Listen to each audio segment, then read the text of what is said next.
Shalom, selamat pagi Bapak Ibu yang dikasihi oleh Tuhan. Hari ini kita bersyukur bersama-sama boleh kembali masuk di dalam persekutuan usia emas.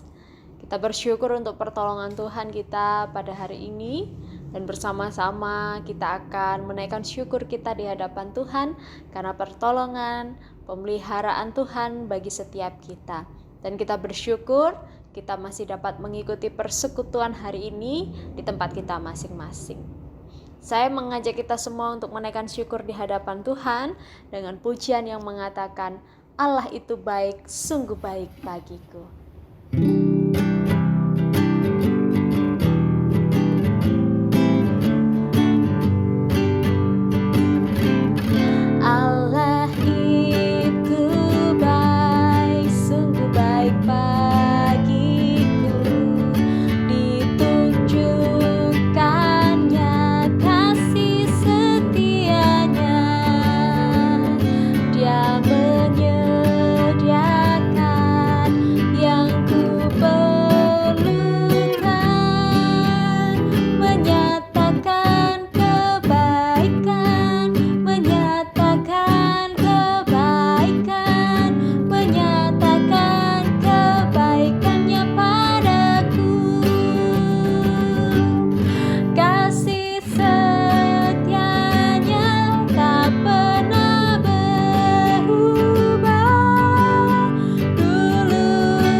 Luar biasa, Yesusku luar biasa.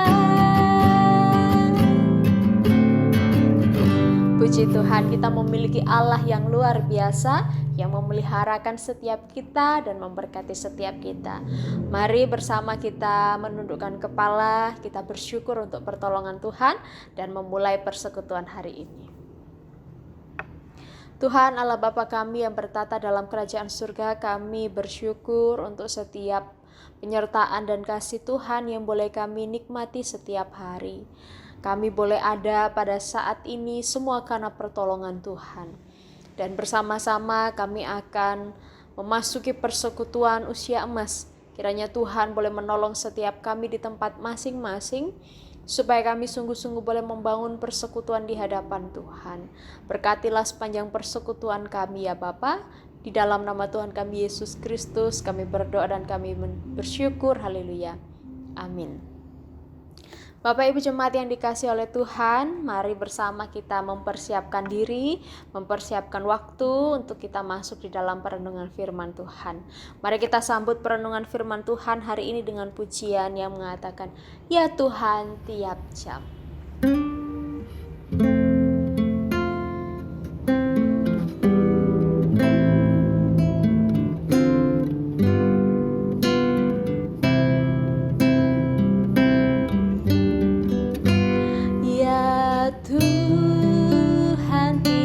setiap jam ku memerlukanmu.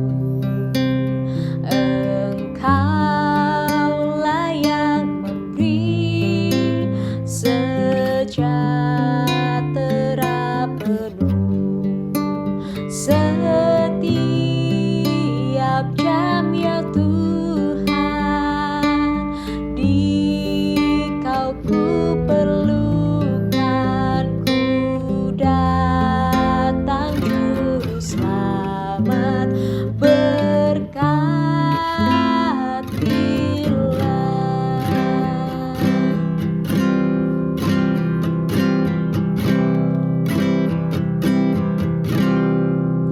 Ya Tuhan, tiap jam ajarkan maksud-Mu, beri janji-Mu genap di dalam hidupku.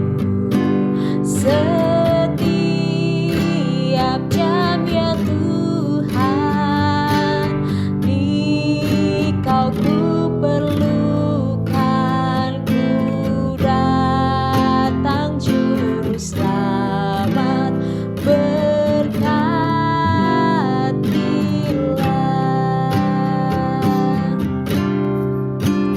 Ya Tuhan, tiap jam ku puji nama-Mu, Tuhanku yang kudus, kekal ku milik-Mu.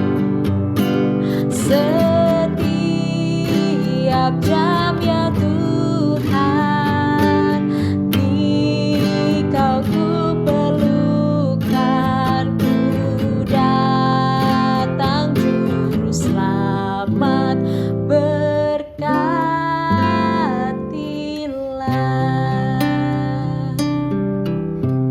Mari kita memohon pertolongan Tuhan untuk memasuki perenungan kita hari ini. Bapa kami yang ada di dalam kerajaan surga, pada saat ini bersama kami akan merenungkan sebagian kebenaran firman Tuhan. Mohon supaya kiranya Tuhan menguasai setiap hati dan pikiran kami, mengurapi setiap kami, supaya ketika kami membaca dan merenungkan firman pada hari ini, kami diberkati. Dan apa yang ingin Tuhan sampaikan dalam perenungan hari ini, kiranya Tuhan menolong setiap kami supaya kami memahami apa yang harus kami lakukan. Terima kasih Bapa, menyerahkan sepanjang waktu pemberitaan firman Tuhan. Di dalam nama Tuhan Yesus Kristus kami berdoa. Amin. Baik Bapak Ibu Jemaat yang dikasihi oleh Tuhan, saya mengajak kita membuka Alkitab kita di dalam dua bagian. Yang pertama ada di dalam Yosua pasalnya yang ke-14, ayatnya yang ke-6 hingga ayatnya yang ke-15. Kemudian di bagian yang kedua di dalam Yosua pasal 15, ayatnya yang ke-13 hingga ayatnya yang ke-17. Kita akan membuka bagian ini. Yang pertama di dalam Yosua pasal 14 ayat 6 sampai 15, dan kemudian di dalam bagian yang kedua adalah Yosua pasal 15 ayat 13 hingga yang ke-17. Saya akan membacakan bagi kita semua. Silakan Bapak Ibu sekalian memperhatikan di dalam Alkitab masing-masing. Demikian firman Tuhan. Bani Yehuda datang menghadap Yosua di Gilgal. Pada waktu itu berkatalah Kaleb bin Yefune, orang Kenas itu, kepadanya, "Engkau tahu firman Tuhan yang diucapkan Tuhan kepada Musa abdi Allah itu, tentang aku dan tentang engkau di Kades Barnea. Aku berumur 40 tahun ketika aku disuruh Musa hamba Tuhan itu dari Kades Barnea untuk mengintai negeri ini, dan aku pulang membawa kabar kepadanya yang sejujur-jujurnya. Sedang saudara-saudaraku yang bersama-sama pergi ke sana dengan aku membuat tawar hati bangsa itu. Aku tetap mengikut Tuhan Allahku dengan sepenuh hati. Pada waktu itu Musa bersumpah katanya, sesungguhnya tanah yang diinjak oleh kakimu itu akan menjadi milik pusakamu dan anak-anakmu sampai selama-lamanya. Sebab engkau tetap mengikut Tuhan Allahku dengan sepenuh hati. Jadi sekarang sesungguhnya Tuhan telah memelihara hidupku seperti yang dijanjikannya. Kini sudah 45 tahun lamanya sejak diucapkan Tuhan firman itu kepada Musa, dan selama itu orang Israel mengembara di padang gurun. Jadi sekarang telah berumur 85 tahun aku hari ini. Pada waktu ini aku masih sama kuat seperti pada waktu aku disuruh Musa. Seperti kekuatanku pada waktu itu, demikianlah kekuatanku sekarang untuk berperang dan untuk keluar masuk. Oleh sebab itu berikanlah kepadaku pegunungan yang dijanjikan Tuhan pada waktu itu. Sebab engkau sendiri mendengar pada waktu itu bahwa di sana ada orang Enak dengan kota-kota yang besar dan berkubu.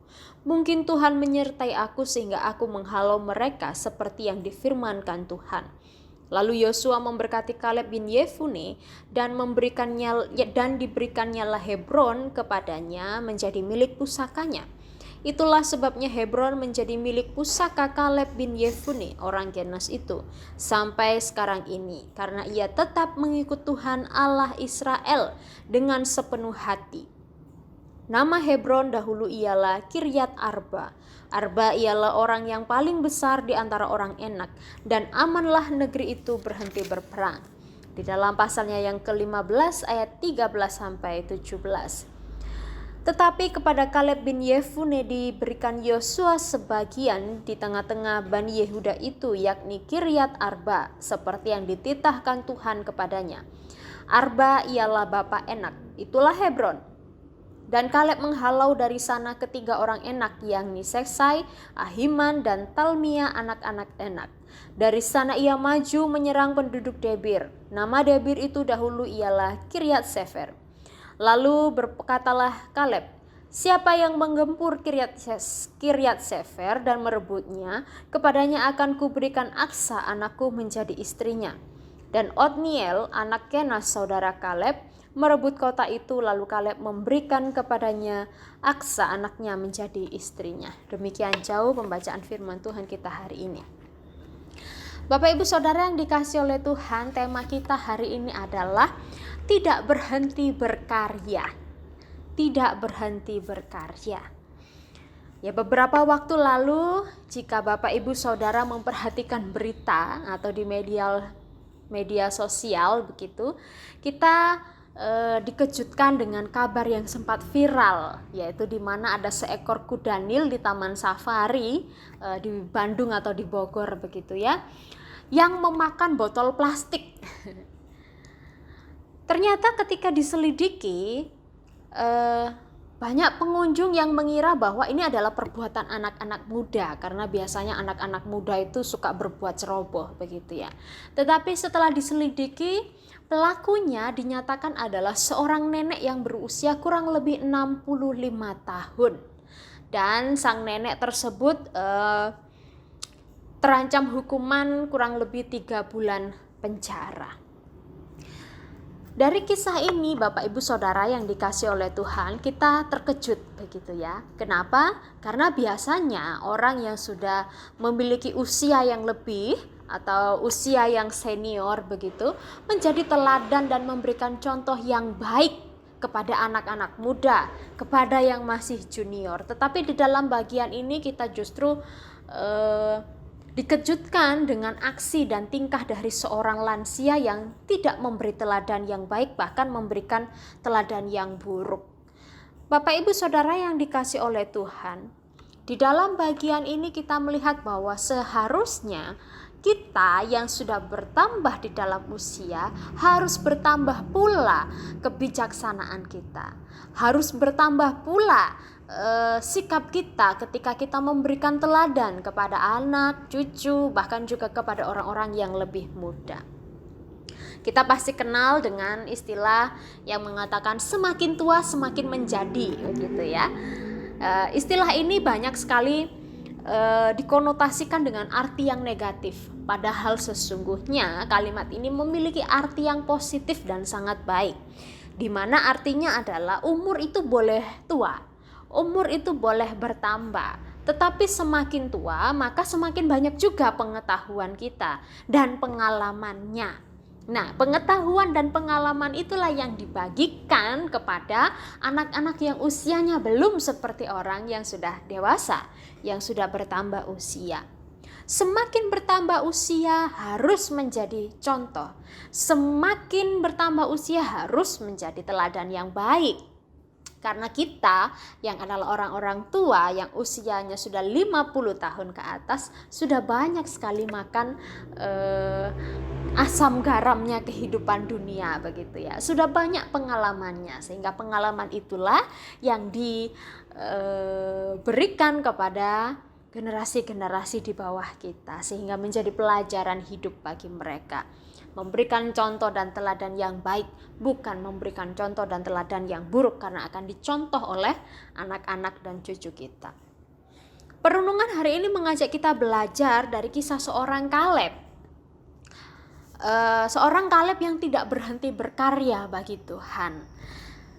Seorang Kaleb yang masih terus berkarya meskipun di dalam masa tuanya.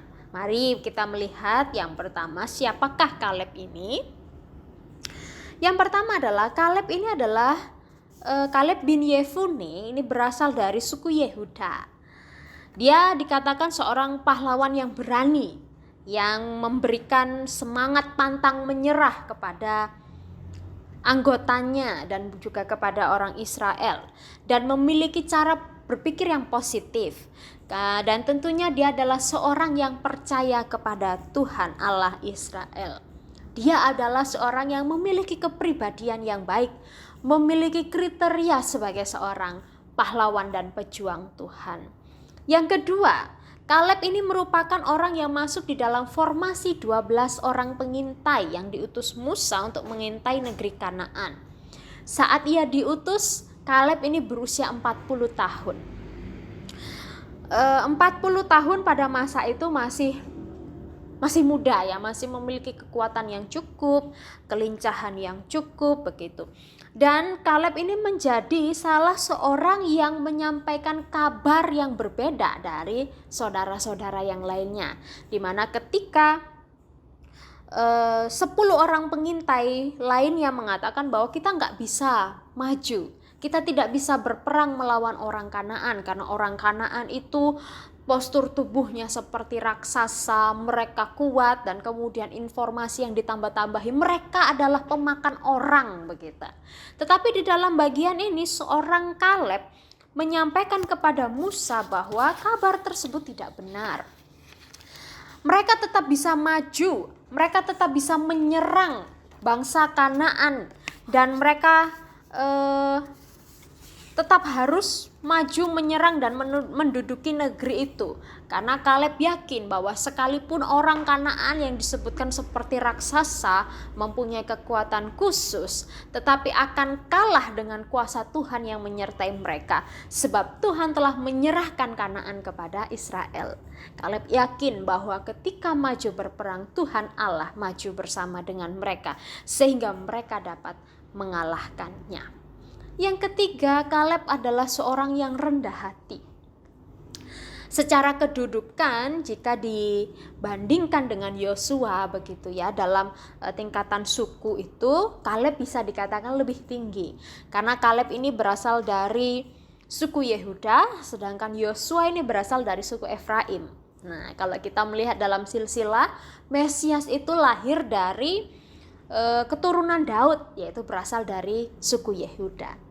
Tetapi di dalam bagian ini, sekalipun Yosua dipilih oleh Musa untuk memimpin bangsa Israel, menggantikan Musa, Kaleb tetap memberi penghormatan yang tidak kurang seperti ketika dia menghormati Musa. Kaleb tetap menghormati, Kaleb tetap menghargai Yosua seperti ia juga menghormati Musa. Dalam bagian ini kita melihat bahwa seorang Kaleb adalah seorang utusan Tuhan yang memiliki hati tulus melayani Tuhan, yang juga memiliki kerendahan hati ketika Yosua dipilih untuk memimpin bangsa Israel. Yosua dan Kaleb ini memiliki usia yang tidak jauh beda, dan juga dikatakan mereka adalah rekan sekerja begitu ya. Dan biasanya memang tokoh Kaleb ini dipadankan dengan tokoh Yosua dan Kaleb begitu. Mereka adalah pahlawan-pahlawan Allah yang berjuang di garis depan. Tetapi di dalam bagian ini kita melihat bahwa betapa Kaleb ini sungguh-sungguh seorang yang tidak hanya takut kepada Tuhan, tetapi yang juga menghargai dan menghormati sesamanya. Apa yang dapat kita renungkan dalam bagian bacaan kita hari ini dan juga melalui tokoh Kaleb? Yang pertama, kita melihat bahwa Kaleb ini merupakan seorang yang jujur di hadapan Tuhan. Kenapa bisa dikatakan Kaleb adalah seorang yang jujur? Kita melihat di dalam pasalnya yang ke-14, ayatnya yang ke-7 dan 8. Aku berumur 40 tahun ketika aku disuruh Musa hamba Tuhan itu dari Kades Barnea untuk mengintai negeri ini. Dan aku pulang membawa kabar kepadanya yang sejujur-jujurnya. Sedang saudara-saudaraku yang bersama-sama pergi ke sana dengan aku membuat tawar hati bangsa itu. Aku tetap mengikut Tuhan Allahku dengan sepenuh hati. Disampaikan di sana bahwa aku pulang membawa kabar sejujur-jujurnya dan aku tetap mengikut Tuhan Allahku dengan sepenuh hati. Kita melihat dalam bagian ini bahwa 12 orang pengintai yang diutus sebagian besar menyampaikan kabar buruk, tetapi Kaleb tidak ikut terpengaruh di sana. Justru Kaleb memberikan kabar yang lebih baik dan kabar yang sejujur-jujurnya. Ada satu ilustrasi yang saya ingat, yaitu tentang 2 orang pekerja yang diutus oleh sebuah perusahaan sandal dan sepatu untuk pergi mensurvei suatu tempat di mana mereka nanti akan mendirikan toko sepatu, sandal dan sepatu. Pada saat itu kedua sales ini ditugaskan pergi ke beberapa desa di tanah Papua. Mereka mencari informasi sebanyak-banyaknya tentang lokasi, bahkan juga tentang masyarakat. Tetapi setelah pulang daripada survei tersebut, sales yang pertama ini mengatakan kepada bosnya bahwa mustahil kita membuka toko dan menjual sandal sepatu kepada masyarakat. Sebab masyarakat di sana tidak pernah memakai sepatu atau sandal saat beraktivitas. Tetapi sales yang kedua justru menyampaikan kabar yang membuat bosnya ini semakin bersemangat. Dia mengatakan bahwa justru ini kesempatan emas bagi kita untuk membuka toko dan menjual sandal serta sepatu. Kita berikan mereka pemahaman untuk membudidayakan memakai sandal dan sepatu saat beraktivitas. Dan pasti sepatu dan sandal kita akan laku keras. Bapak Ibu Saudara yang dikasihi Tuhan, dalam bagian ini ketika Kaleb diutus untuk menjadi pengintai mengerjakan satu tugas yang dia miliki adalah sikap berani, sikap jujur, dan sikap yang setia. Ini adalah modal awal bagi seorang yang diutus mengerjakan satu tugas. Seperti yang dilakukan oleh Kaleb, justru di dalam bagian ini ia melihat peluang kemenangan, bukan peluang kekalahan seperti yang disampaikan oleh saudara-saudaranya yang lain. Peluang kemenangan yang disampaikan ini menghiburkan dan menenangkan hati bangsa Israel, di mana ketika rekan-rekannya, saudara-saudaranya membuat tawar hati, justru Kaleb membuat bangsanya ini memiliki semangat dan bangkit. Kejujuran Kaleb didasari karena ia tetap hidup mengikut Tuhan dengan sepenuh hatinya, disampaikan di dalam bagian ini.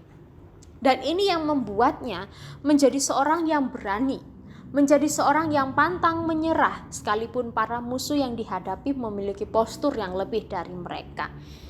Tetapi dalam bagian ini ketika manusia mengandalkan kekuatannya, maka Tuhan yang akan melemahkan dan meruntuhkannya. Ia tahu bahwa Tuhan pasti menyertai mereka ketika mereka berperang melawan musuh. Ketika usia Kaleb 40 tahun menjalankan tugasnya sebagai pengintai, pada saat itu dia memiliki fisik yang masih kuat, fisik yang masih lincah, dan dikatakan juga bisa jadi usia yang masih sangat muda. Kaleb memberikan kekuatannya, tenaganya bagi Allah, menjalankan pekerjaan Allah, sehingga Allah memberkati Kaleb di dalam menjalankan pekerjaan yang diberikan oleh Musa menjadi pengintai. Dalam bagian yang pertama ini kita melihat seorang Kaleb adalah seorang yang jujur, menjadi pelayan Tuhan, menjadi utusan Tuhan, dan menjadi umat Tuhan. Kejujuran adalah nomor satu di hadapan Tuhan. Kita jujur mengakui setiap perbuatan kita di hadapan Tuhan, isi hati kita di hadapan Tuhan, dan bahkan Tuhan berkenan kepada orang yang jujur, bukan kepada orang yang congkak. Yang kedua adalah Kaleb seorang yang setia bekerja, setia bergiat dalam pekerjaan Allah. Kaleb adalah seorang yang setia bergiat dalam pekerjaan Allah. Ketika Kaleb merebut Hebron dan melawan orang-orang Enak pada saat itu, Kaleb berusia 85 tahun. Wah, Bapak Ibu Saudara yang dikasih Tuhan, siapa di sini yang usianya sudah 85 tahun? Mungkin jika dibandingkan dengan ketika Musa mengutusnya pada umur 40 tahun itu jauh berbeda. Sudah 45 tahun berlalu begitu ya. Tapi di dalam bagian ini kita melihat bahwa sekalipun usianya sudah 85 tahun, tapi ia mengatakan bahwa semangat untuk menjalankan perintah Tuhan, menghalau para musuh tidak pernah berubah.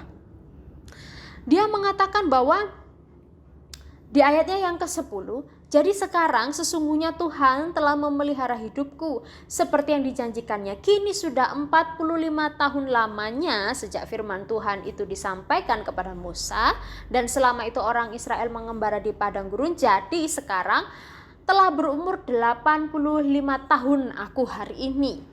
Pada waktu ini aku masih sama kuat seperti pada waktu itu.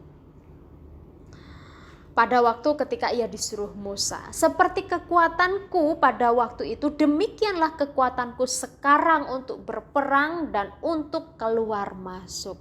Bapak Ibu Saudara yang dikasih oleh Tuhan, usia boleh bertambah, kekuatan fisik mungkin boleh berkurang. Mungkin badan kita yang dulunya tegap, sekarang sudah tidak bisa tegap lagi, tetapi semangat yang sama yang dimiliki oleh Kaleb, semangat 45 tahun yang lalu ketika dia diutus, masih melekat di dalam dirinya. Karena ia tahu, ia mengerjakan bagian ini untuk Tuhan, bukan untuk dirinya. Kesetiaannya dan semangatnya tidak pernah berubah. Kesetiaan Kaleb melayani Tuhan menjadikan dia seorang yang setia bergiat, semangat bergiat menjalankan tugas panggilannya. Karena ia menjalankan tugas pelayanan dengan baik, dengan jujur dan setia di hadapan Tuhan. Dan Tuhan memberkati Kaleb dengan diberikannya pusaka tanah Hebron bagi dia dan juga bagi keturunannya.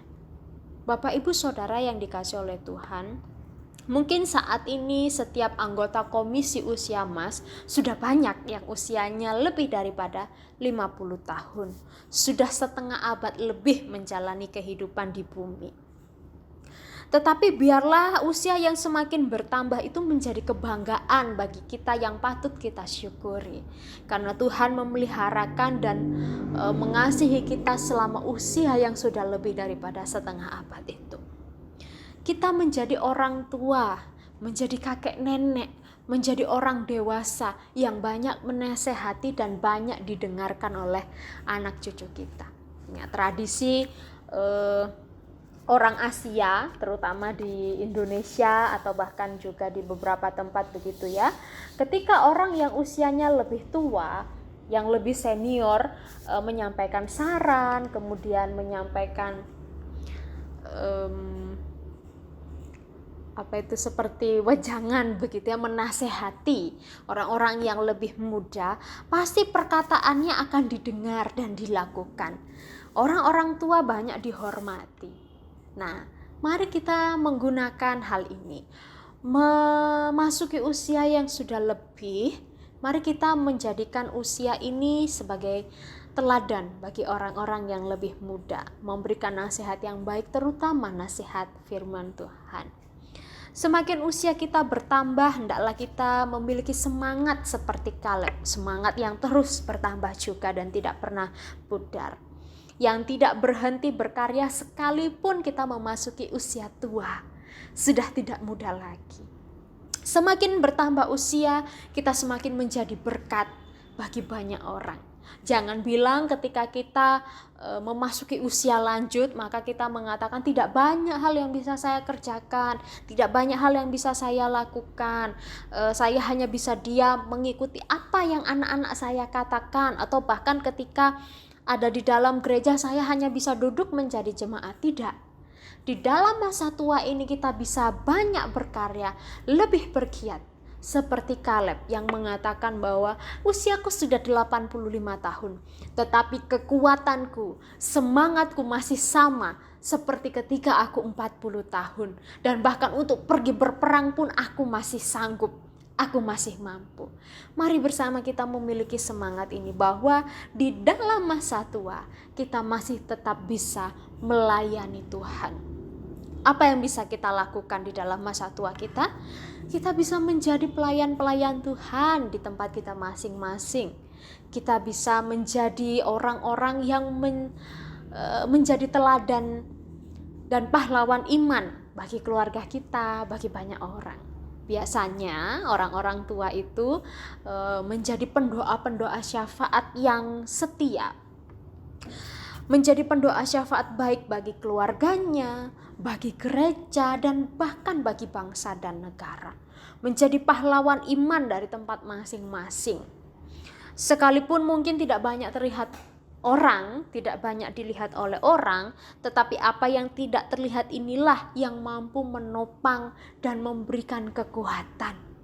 Kita bisa menggunakan masa-masa tua kita, usia emas kita untuk melayani Tuhan, semakin berkarya dan semakin bergiat bagi Tuhan. Kita menjadi teladan iman bagi banyak orang. Ketika orang memperhatikan kita, mendengar kita, artinya kita menjadi berkat bagi setiap mereka, karena kita pun menyalurkan berkat bagi mereka. Kita bisa mengerjakan pelayanan kita melalui hal-hal yang sederhana. Mari kita terus melayani Tuhan sekalipun usia kita sudah tidak muda. Yang kedua, di dalam masa tua kita tetap mampu bisa bekerja bagi Tuhan. Bekerja dalam hal yang seperti apa? Bapak Ibu Saudara yang dikasihi oleh Tuhan, mengerjakan panggilan Tuhan itu tidak pandang usia dan tidak dibatasi usia. Justru sepanjang usia kita tetap harus bekerja bagi Tuhan. Apa yang dikerjakan? Yaitu satu pekerjaan ilahi yang Tuhan Allah berikan bagi kita. Menjadi saksi-saksi Injil yang menyaksikan tentang firman Tuhan dan juga menyaksikan tentang Yesus Kristus adalah Tuhan dan Juru Selamat umat manusia. Melalui hal sederhana apa yang bisa kita lakukan? Kita bisa mengajarkannya kepada anak cucu yang masih kecil, atau juga kepada keluarga yang ada di dalam rumah, supaya di dalam pertumbuhan fisik mereka juga bertumbuh di dalam pengenalan akan Kristus, semakin bertumbuh di dalam iman dan di dalam kasih kepada Kristus. Dan kemudian kepada anggota keluarga yang belum percaya. Biasanya orang tua itu lebih banyak memiliki waktu di rumah, bertemu dengan keluarga, dan bisa menggunakan kesempatan ini untuk bercakap-cakap, untuk menyampaikan kabar firman Tuhan dan Injil, keselamatan daripada Tuhan, sehingga keselamatan terjadi di dalam rumah setiap kita. Setiap kita pasti akan bertambah di dalam usia. Setiap kita pasti akan menjadi tua. Tetapi biarlah di dalam usia kita yang bertambah justru kita semakin mengalami kebahagiaan di dalam Tuhan, sebab kita semakin merasakan kasih Tuhan dalam hidup kita. Dan semakin kita tua, seharusnya kita semakin bertumbuh di dalam iman, karena kita telah banyak belajar daripada setiap momen-momen dan juga di dalam setiap pelajaran hidup. Semakin kita mengenal Tuhan. Di dalam Mazmur 92 ayat 1-4 dan 12-16, pemazmur di sana menggambarkan Masa tua itu seperti pohon korma dan pohon aras Libanon. Pohon korma pada masa itu adalah pohon yang sangat kuat dalam menghadapi masa sulit di tengah padang gurun, namun Tuhan tetap memelihara sehingga pohon korma tetap mampu bertumbuh, bertahan hingga masa tuanya dan tetap menghasilkan buah sekalipun usianya sudah tua. Sedangkan pohon aras Libanon merupakan pohon yang kuat yang digunakan untuk membangun bait Allah oleh Salomo pada saat itu. Pohon ini hidup selama ratusan tahun dan menjadi lambang kekuatan, daya tahan, serta ketabahan. Dan biarlah di dalam usia kita yang sudah bertambah ini, kita seperti pohon korma dan pohon aras Libanon, yang sekalipun usianya sudah tua, tetap mampu menghasilkan buah, menghasilkan karya dan berguna. Usia kita tidak akan muda lagi, tetapi akan semakin tua. Tetapi biarlah itu menjadikan kita untuk tidak berhenti belajar, semakin mengenal Tuhan, semakin dekat dengan Tuhan. Usia bertambah tidak menyurutkan semangat kita untuk mengikut Tuhan dan melayani Tuhan. Kita adalah umat yang telah dipulihkan oleh Tuhan, sehingga dalam kehidupan yang telah dipulihkannya ini, mari kita semakin berkiat, berkarya melayani Tuhan. Menjadi tua siapa takut? Sebab Tuhan memberkati kita sehingga kita tetap menjadi pribadi yang produktif, semakin bekerja bagi Tuhan dan semakin dipakai oleh Tuhan. Kiranya setiap kita diberkati oleh Tuhan dan kita tetap mampu menjadi berkat bagi sesama di dalam segala musim kehidupan kita. Firman Tuhan yang menjadi penutup renungan kita hari ini diambil dari Yesaya 46 ayatnya yang keempat. Ini biasanya menjadi ayat kesukaan bagi setiap kita.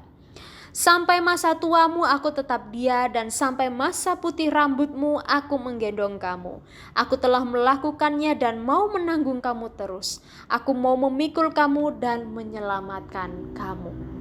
Mari menjadi usia emas, menjadi pribadi yang terus berkarya dan terus bekerja bagi Tuhan. Tuhan Yesus memberkati kita semua. Baik Bapak Ibu Jemaat yang dikasihi Tuhan, bersama kita akan masuk di dalam pokok doa syafaat kita. Mari bersama kita terus berdoa untuk proses vaksinasi yang boleh terus dilakukan hingga hari ini dan juga di dalam beberapa waktu berikutnya, di mana pemerintah mengumumkan dan menargetkan bahwa bulan Juni atau Juli vaksinasi sudah harus selesai, dan kita terus berdoa untuk setiap usaha yang dilakukan para pemerintah. Kita mendukung setiap pelayanan mereka dan setiap pekerjaan mereka. Juga kita berdoa untuk pemulihan perekonomian di negara kita Indonesia. Kita terus berdoa bagi Bapak Presiden, Wakil Presiden dan juga para menteri, supaya setiap mereka ditolong oleh Tuhan, diberkati Tuhan di dalam mengerjakan setiap tugas tanggung jawab mereka dalam memimpin negara dan dalam mengkoordinasikan segala sesuatu yang menjadi bagian mereka di negara ini. Mari bersama kita berdoa, menyerahkan di dalam pertolongan Tuhan. Tuhan Allah Bapa kami yang bertata dalam kerajaan surga, pada saat ini kami menyerahkan bangsa Indonesia di dalam pertolongan dan lawatan Tuhan. Terus berdoa supaya kiranya Tuhan menopang setiap para tenaga medis yang juga boleh terus berjuang hingga saat ini. Kami berdoa supaya kiranya Tuhan terus menolong setiap mereka, melingkupi setiap mereka di dalam pekerjaan mereka untuk merawat orang-orang sakit, dan bahkan juga mereka harus berada di garis depan. Kiranya Tuhan senantiasa melindungi setiap mereka, memberikan setiap mereka kesehatan. Kami juga berdoa untuk para pemerintah yang pada saat ini masih terus menjalankan proses vaksinasi yang belum diterima rata di setiap tempat. Kami berdoa supaya kiranya Tuhan menolong setiap hal yang menjadi kebutuhan di setiap daerah. Berdoa supaya kiranya para pemerintah boleh diberikan kebijaksanaan di dalam melaksanakan tugas tanggung jawab mereka. Kami juga terus berdoa untuk Bapak Presiden dan juga Bapak Wakil Presiden beserta dengan para menteri dan staf jajaran mereka.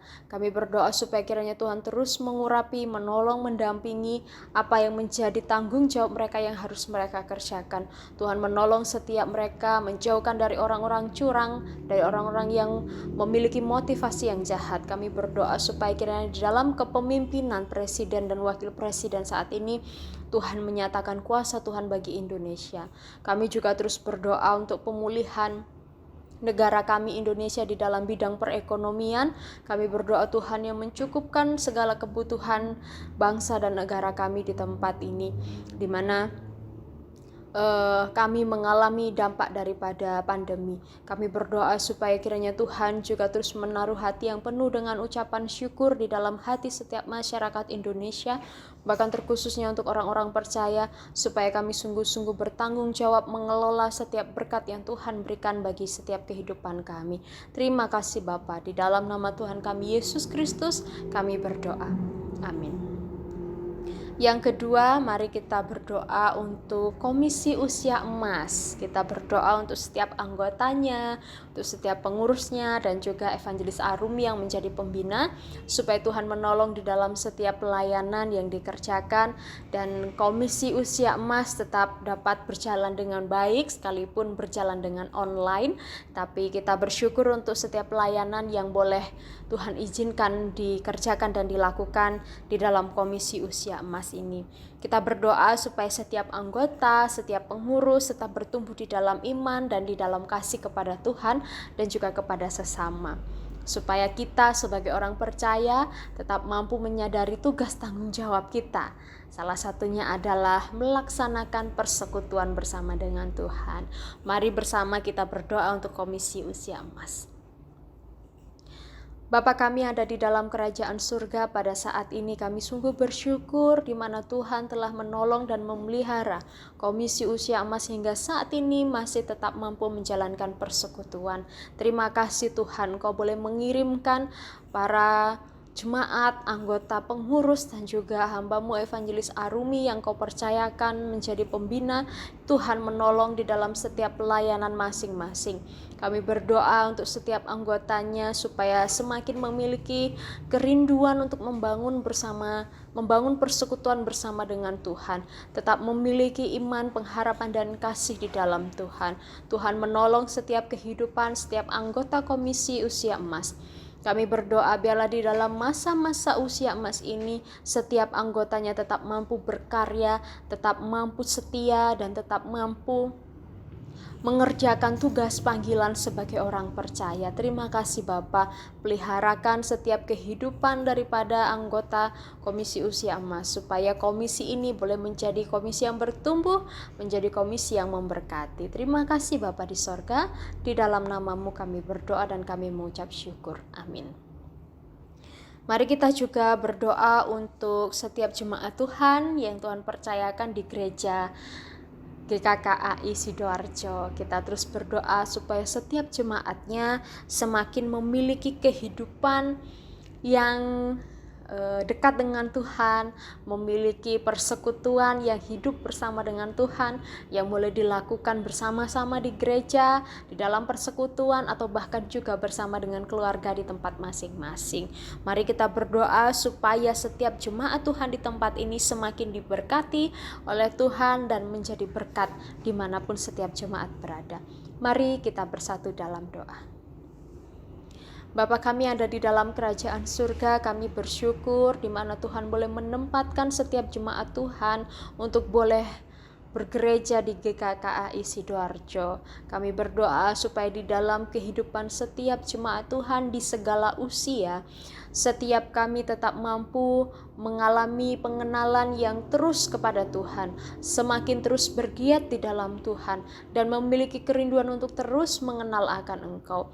Kami berdoa supaya kiranya Tuhan juga senantiasa memeliharakan kehidupan persekutuan kami, baik bersama-sama dengan komunitas di gereja ini atau bahkan bersama dengan keluarga di tempat masing-masing, supaya setiap kami tetap mampu menjaga kehidupan kerohanian kami, iman kami tetap teguh di dalam Tuhan. Terpujilah Engkau Bapa di sorga. Menyerahkan juga untuk setiap diaken, para hamba Tuhan yang melayani, para aktivis yang juga melayani, Tuhan yang menolong di dalam setiap kehidupan kami masing-masing. Kami juga berdoa mengingat untuk setiap jemaat Tuhan yang mengalami lemah tubuh dan atau bahkan juga yang sudah memasuki masa-masa lanjut usia. Berdoa supaya kiranya kuasa Tuhan semakin diteguhkan di dalam kelemahan setiap mereka. Kiranya setiap mereka tetap terus bersandar kepada Tuhan dan percaya kepada Tuhan, supaya di dalam kelemahan setiap mereka Tuhan semakin ditinggikan dan Tuhan semakin dimuliakan. Terpujilah Engkau Bapa di sorga. Di dalam nama Tuhan kami Yesus Kristus kami berdoa dan kami mengucap syukur. Haleluya. Amin. Bapak Ibu Jemaat yang dikasihi oleh Tuhan, kita bersyukur kita dapat melaksanakan persekutuan Komisi Usia Emas hari ini. Dan bersama-sama mari kita bersyukur untuk pertolongan Tuhan sehingga persekutuan hari ini dapat berjalan dengan baik. Mari kita berdoa, kita menaikkan syukur sekaligus kita mengakhiri persekutuan hari ini.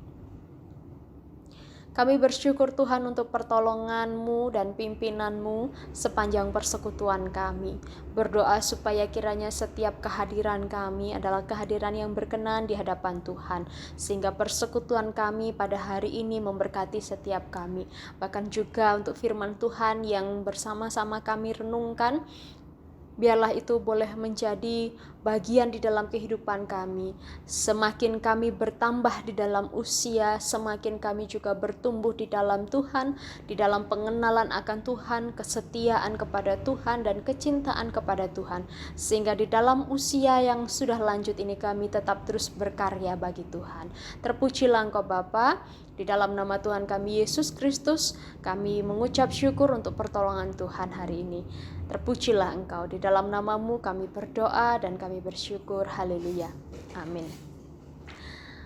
Tuhan Yesus memberkati kita semua.